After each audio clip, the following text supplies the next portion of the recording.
2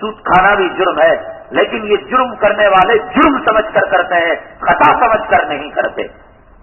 وہ کسی ولی کو کے چہرے کو عیب کی نگاہ سے نہیں دیکھتے، لیکن یہ جانیں کلام قرآن اور حدیث لے کر سیلف اسٹڈی کر کر وَلَقَدْ يَسَّرْنَا الْقُرْآنَ لِلذِّكْرِ، ہم نے قرآن کو آسان کر دیا ہے۔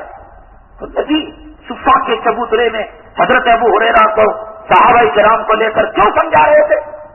ان کی زبان عربی نہیں تھی۔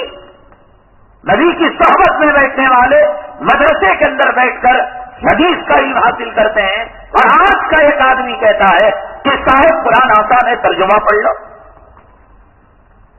یہ قرآن اور حدیث سے دوری پیدا، تو اس لیے بدزنی پیدا ہوتی ہے۔ میں پچھلے عمرے میں جو گیا تھا، مسجد نبوی صلی اللہ علیہ وسلم میں ایک جامعہ اسلامیہ مدینہ منورہ جو یونیورسٹی ہے، ایک ٹیچر سابق استاد، اسی وجہ سے وہ اپنی مصروفیات کی وجہ سے الگ ہو گئے۔ جامعہ اسلامیہ کے اندر استاد ہونا کیا معمولی بات ہے؟ بہت اونچی بات۔ نماز کے لیے کافی وقت تھا، ہم لوگ ٹہلتے ٹہلتے وہ جو وہاں درس کے حلقے لگتے ہیں دیکھتے جا رہے تھے۔ انہوں نے مجھے پہچان لیا، پچھلے سفر میں شاید ملاقات کی تھی۔ وہ آئیے، تشریف لائیے، چاہتا ہے بیٹھیے بیٹھیے۔ ہم کیا دنیا کی باتیں کریں مسجد میں؟ میں نے کہا کہ بھئی یہاں کے ائمہ کا مسلک کیا ہے؟ آپ مدینہ یونیورسٹی کے اندر ٹیچر پروفیسر رہ چکے ہیں، وہاں کا مسلک کیا ہے؟ تو اسی بات بتائی انہوں نے کہا علم اب عام ہو چکا ہے، یعنی ایک آدمی اگر بزرگوں سے نسبت نہ رکھے اور علم کی سچائی کا اسے پتہ نہ ہو، ایسی باتوں میں آرام سے دھوکہ کھا جاتا ہے۔ ان کا کہنے کا مطلب یہ تھا کہ حضرت عمر رضی اللہ تعالیٰ عنہ کو جو روایتیں پہنچی بس اتنی ہی پہنچی، صدیق کے پاس جتنی پہنچی رضی اللہ تعالیٰ اتنی ہی پہنچی۔ علم کامن نہیں تھا تو وہ لوگ اس چیز کو لے کر بیٹھ گئے۔ صحابہ کرام کو کہتے ہیں کہ نبی کی سنتوں کا علم ان کو نہیں تھا، علم کی کوتاہی تھی۔ اور ہمارے اکابرین اور بزرگان دین نے جو عاجزی اور انکساری کے طور پر کتابیں لکھ کر جو جملے پیش کرتے ہیں، امام مالک رحمت اللہ علیہ نے موطا شریف جب لکھی تو اس وقت کے حکماء نے، گورنر نے یہ کہا اس کو ہم دستور العمل بنا لیں گے، لا اینڈ آرڈر لاگو کرنے، نافذ کرنے، اس کو دستور بنا لیں گے۔ امام مالک رحمت اللہ علیہ نے، ان کی عاجزی ہوتی ہے، بڑوں کی بزرگی ہوتی ہے، وہ کہتے ہیں میں حقیر ہوں، میں فقیر ہوں، تو اس کا مطلب یہ کہ وہ کنڈالے کو منگتی کیا؟ وہ اپنے آپ میں ویسا سمجھتے ہیں۔ خدا کی قدرت، خدا کی کبریائی کے سامنے ہر عالم، علامہ انور شاہ کشمیری رحمت اللہ علیہ نے فرمایا کہ عالم کی مقبولیت کی نشانی یہ ہے کہ علم حاصل کرنے کے بعد اپنے چھوٹے ہونے کا احساس اس کو ہو جائے۔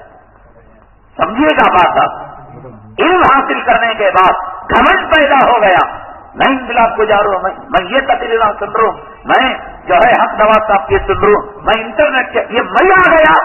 اس کا مطلب یہ کہ انہیں شیطان کے نطفے سے پیدا ہوا۔ علامہ انور شاہ کشمیری رحمت اللہ علیہ فرماتے ہیں کہ علم کا پریشر جتنا بڑھتا ہے، علم آنے کے بعد اپنی جہالت کا اعتراف ہوتا ہے۔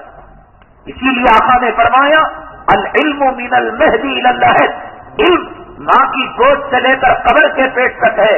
کوئی آدمی یہ نہیں کہہ سکتا میں فارغ ہو کر 25 سال کے قریب ہو گئے، اب میں یہ نہیں کہہ سکتا امامت کے تعلق سے میں مطمئن ہوں، میں محتاج ہوں فجر پڑھانے کے بعد کہ ظہر میں کیا مسئلہ پیش آ سکتا ہے۔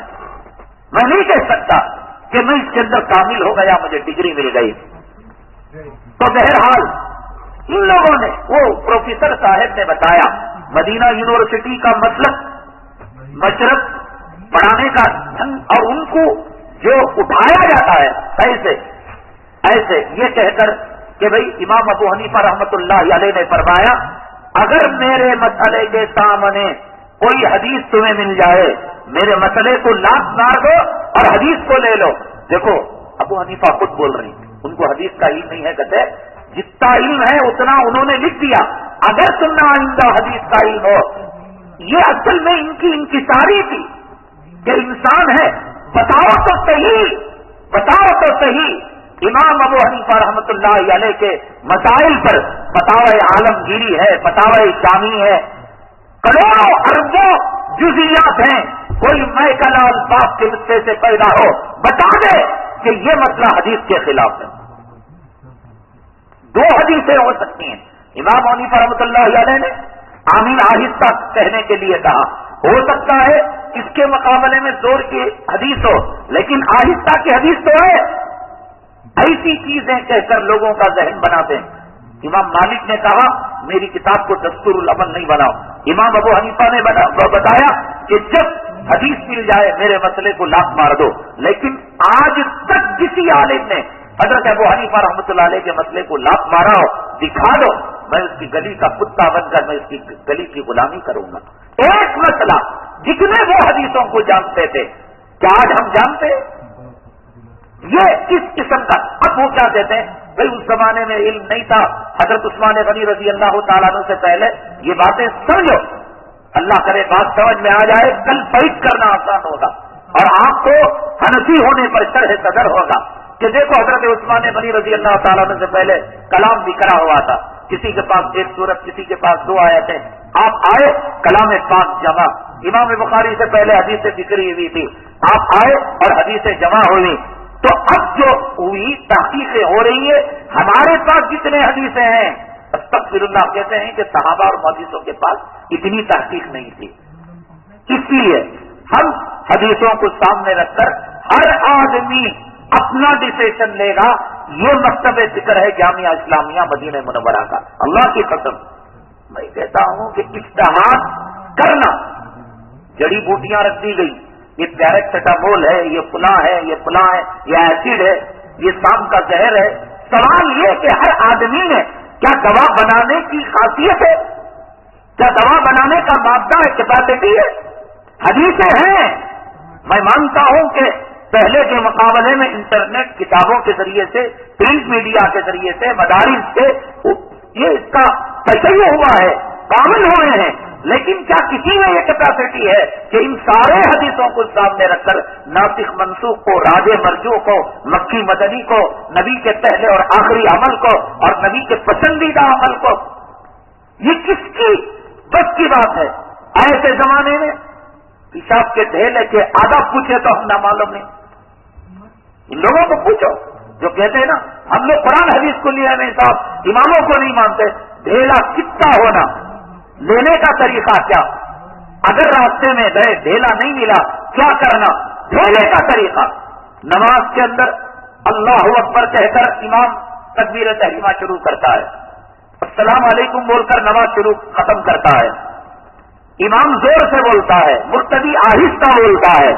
قیامت تک کی ان پوری جماعتوں کو، ذاکر نائک اینڈ پارٹی، غیر مقلدین اینڈ پارٹی، سلفی اینڈ پارٹی، جامعہ اسلامیہ مدنیہ اینڈ پارٹی، قیامت تک کی مہلت. ایک حدیث لاؤ کہ جس حدیث کے اندر یہ کہا گیا ہو کہ امام زور سے اللہ اکبر کہے اور مقتدی آہستہ کہے. یہ کام فقہا نے نکالا، نبی کریم صلی اللہ علیہ وسلم کی روایتوں کو سامنے کر اجتہاد کر کے نکالا. بہت ڈیپ میں بڑی گہرائی کے اندر جانا پڑتا ہے، تب جا کر حدیث سے ایک مسئلہ نکلتا ہے. یہ حرکت و ناقص کی بات نہیں. ہم جنگل میں گزرتے ہیں، کشمیر ایک مرتبہ گیا تھا میں، کیا معلوم مجھے صاحب دیوانے کی طرح یہ جھاڑ یہ جھاڑ یہ جھاڑ. وہی ایک حکیم جاتا ہے اور جڑی بوٹیوں کو جاننے والا جاتا ہے، تو جس درخت کو ہم اپنے جوتوں سے اپنے پیروں سے رونگ کر چلے جاتے ہیں اور اس کو توڑ کرتا ہے صاحب وہ 1 گرام اس سے جو عرق نکلے گا اس کے اندر وہ فلاں کام آئے گا. یہ عرق کو فلاں درخت. پورے ہندوستان کے اندر جڑی بوٹیاں کشمیر کے پہاڑوں کے اندر ملتے ہیں. ایک سیزن کے اندر پورے ہندوستان کے حکما اور فارنر جو میڈیکل کے اندر ماہر ہوتے ہیں وہاں جا، وہ مجھے کیا معلوم، پڑی ہوئی ہے وہاں، پڑی ہوئی ہے، مجھے معلوم کیا ہے. گوشت کی دکان مارکیٹ میں جاؤ، 1 سے لے کر 100 نمبر تک کی دکانیں ہیں، سب کہتے ہیں آؤ آؤ. مجھے کیا معلوم کہ کس حصے کا گوشت عمدہ ہوتا ہے، نرم ہوتا ہے، ملائم ہوتا ہے، لذیذ، وہ اس کا ماہر جانے، یہ اس کے ماہر جانے. ذرا سا اٹھا لیا بغل کے اندر بخاری اور حدیث کی جو ہے اردو ترجمہ پڑھ لیا، کنڑ ترجمہ پڑھ لیا،